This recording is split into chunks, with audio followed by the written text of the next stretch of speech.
Assalamualaikum warahmatullahi wabarakatuh.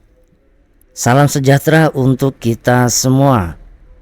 Semoga kita semua dalam keadaan sehat walafiat tanpa suatu kurang apapun juga ya.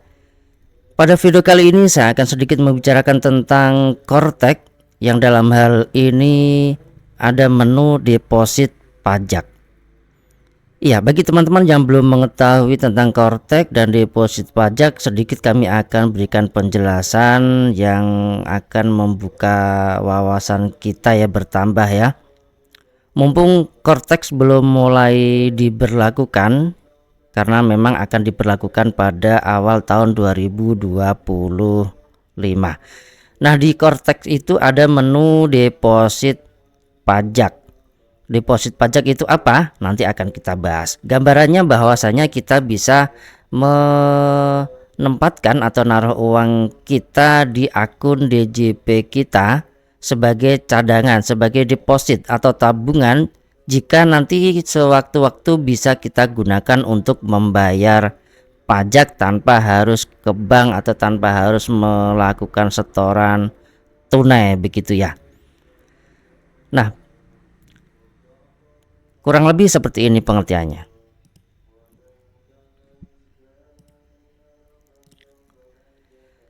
Ya, pengertian deposit pajak. Deposit pajak merupakan fitur baru agar wajib pajak dapat melakukan pembayaran lebih dulu sebelum kewajiban pajak timbul. Konsep deposit pajak menurut definisi adalah pembayaran pajak yang belum terikat ke satu jenis pajak tertentu.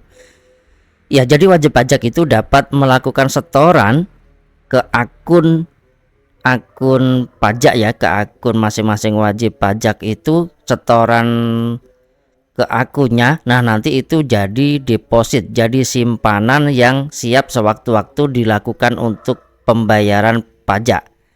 Ini belum masuk ke pembayaran pajak manapun ya, ke pembayar pajak masa atau tahunan manapun belum terikat ya. Ini masih bebas. Deposit ini masih bebas, bisa digunakan untuk membayar pajak-pajak yang akan terutang, misalkan ke PPh, ke PPN, ke STP atau ke yang lainnya itu bisa. Nah, deposit ini ready untuk digunakan sewaktu-waktu tanpa harus setor tunai lagi. Nah, ketika nanti akan dilakukan pembayaran, tinggal bisa mengambil deposit pajak itu. Nah, karakteristiknya deposit pajak, penggunaan deposit pajak dalam pelunasan pajak dapat mencegah wajib pajak dari sanksi keterlambatan bayar ya. Karena ketika kita menghitung pajaknya yang terutang, nanti akan ada pilihan apakah ini dibayar menggunakan deposit pajak atau dibayar menggunakan billing. Kalau deposit pajak, selama saldonya mencukupi, maka bisa membayar dengan menggunakan deposit pajak. Atau kalau kita memilih menggunakan pembayaran biasa dengan billing, maka nanti akan membuat billing dan bisa dilakukan penyetoran.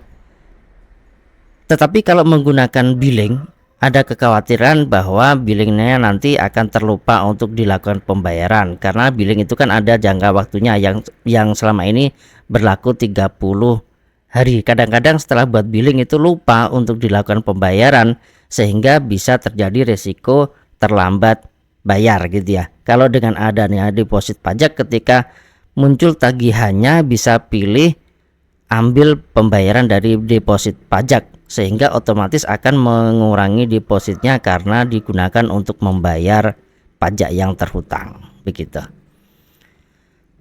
Nah, yang kedua, melalui mekanisme pemindah bukuan. Nah, deposit pajak ini bisa kita peroleh antara lain dengan pemindah bukuan. Ketika misalkan kita membayar pajak tertentu gitu ya, ternyata ada kesalahan, misalkan salah menulis kode jenis pajak atau salah menulis tahun pajak dan lain sebagainya, sehingga dilakukan pemindah bukuan, maka pemindah bukuan itu bisa dimasukkan untuk menjadi deposit pajak gitu ya, sehingga ketika masuk ke deposit pajak itu nanti akan jadi bebas uang itu, bisa untuk membayar yang lainnya pun bisa. Kemudian pemindah bukuan yang dilakukan tercatat pada taxpayer ledger. Nah, pemindah bukuan itu akan tercatat pada buku besar ya. Itu bisa tercatat di buku besar. Yang keempat, opsi menggunakan deposit muncul jika saldo mencukupi ya. Contohnya misalkan saldo kita 100 juta gitu ya di deposit pajak. Nah, kita akan membayar PPh terutang misalkan 90 juta, kan masih cukup itu, masih ada sisa 10 juta.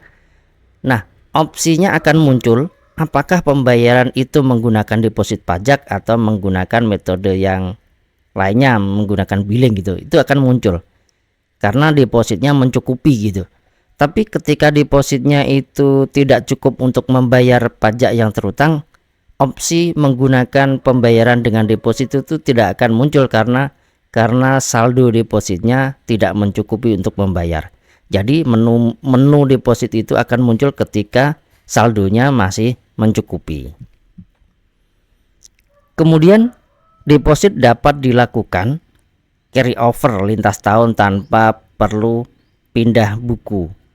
Nah, deposit ini maksudnya bisa digunakan untuk membayar pajak terutang lintas tahun. Meskipun depositnya tahun ini, itu bisa untuk membayar tahun yang lalu itu bisa. Tidak hanya untuk membayar pajak yang tahun ini saja, tapi bisa lintas tahun-tahun sebelumnya itu bisa.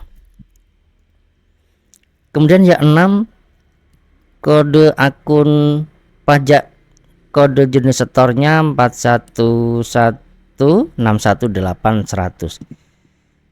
Jadi misalkan kita mau setor setor untuk dimasukkan ke deposit pajak, nanti di kode akunnya itu ini 411616800. Misalkan nih kita ada uang yang diem gitu, uangnya mau kita masukkan ke deposit pajak biar siap-siap ketika nanti dibutuhkan tinggal bayar pakai deposit pajak, itu bisa. Kita setor, kita bikin kode billing. Nah, kode akun pajaknya ini 411616800. Maka otomatis nanti akan masuk ke deposit pajak akun kita. Kemudian wajib pajak tidak mendapatkan imbalan bunga atas saldo deposit. Nah, meskipun kita ngisi depositnya itu besar, misalkan berapa miliar gitu misalkan ya, kita masukkan ke akun deposit pajak kita, itu DJP tidak akan memberikan bunga atas saldo deposit itu ya. Beda dengan ketika kita menempatkan dana di rekening tabungan atau deposito atau yang lainnya, itu kan dapat imbalan bunga ya. Nah, khusus untuk deposit pajak ini DJP tidak memberikan imbalan bunga. Jadi jangan berharap nanti akan dapat imbalan bunga. Kalau dapat imbalan bunga nanti orang-orang akan berpikir, nah mungkin lebih enak nih masuk ke deposit pajak gitu ya. Jadi ini tidak ada imbalan bunga. Ini hanya sarana untuk mempermudah sarana lain agar pembayaran pajaknya lebih mudah.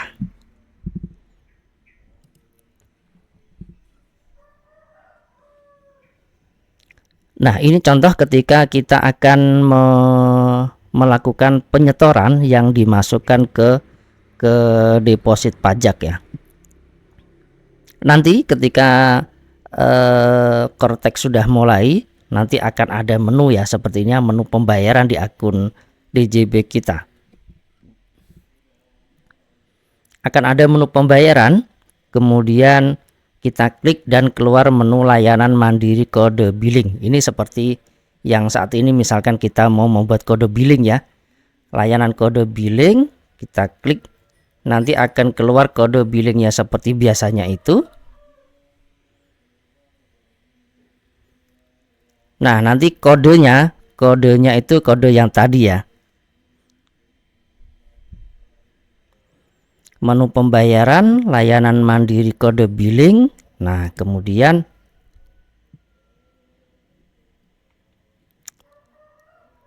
ini tampilannya, tampilan verifikasi nama wajib pajak. Ini contohnya ini PT-nya Raka ini ya, ini contoh saja. Nah, pada kode akun pajak, kode jenis pajaknya kita isikan yang tadi yang di awal itu kodenya 411618 100. Nah, ini khusus untuk deposit pajak. Ketika kita membuat billing dengan menggunakan akun ini, maka nanti setorannya masuk ke deposit pajak. Itu masih free ya, bisa kita gunakan nantinya untuk membayar pajak-pajak yang akan terutang. Ini contohnya Januari Desember 2024. Nah, ini contoh saja. Yang paling penting adalah kode akun pajaknya ini 411618 100. Jadi seperti setoran masa ya, 100 ini kode belakangnya.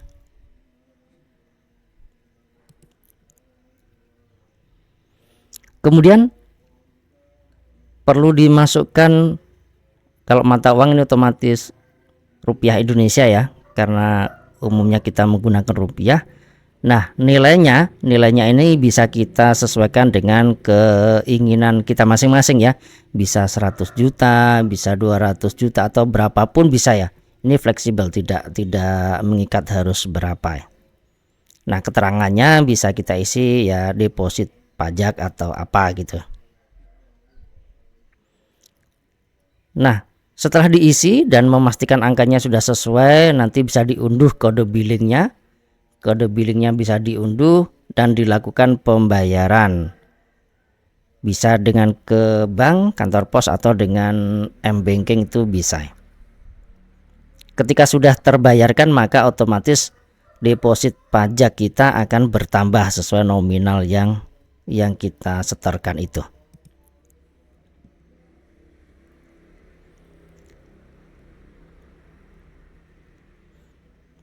Nah, ini contoh kode billing ya. Kode billingnya ini detailnya seperti ini, nominal 100 juta.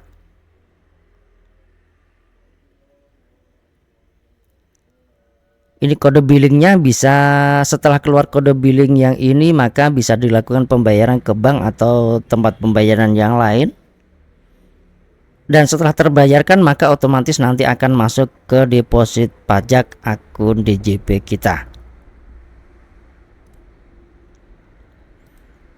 Nah, itu gambarannya mengenai deposit pajak ya. Ini hal baru yang akan dimunculkan nanti oleh DJP, merupakan menu baru yang berbeda dari yang sebelumnya karena sebelumnya tidak ada.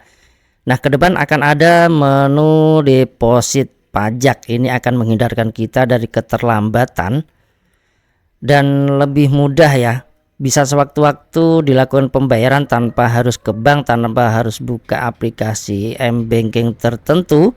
Selama deposit pajaknya mencukupi untuk membayar pajak, maka bisa dilakukan pembayaran ya. Jadi begitu kurang lebihnya. Semoga bermanfaat untuk kita semua. Kurang lebihnya mohon maaf. Wabillahi taufiq wal hidayah. Wassalamualaikum warahmatullahi wabarakatuh.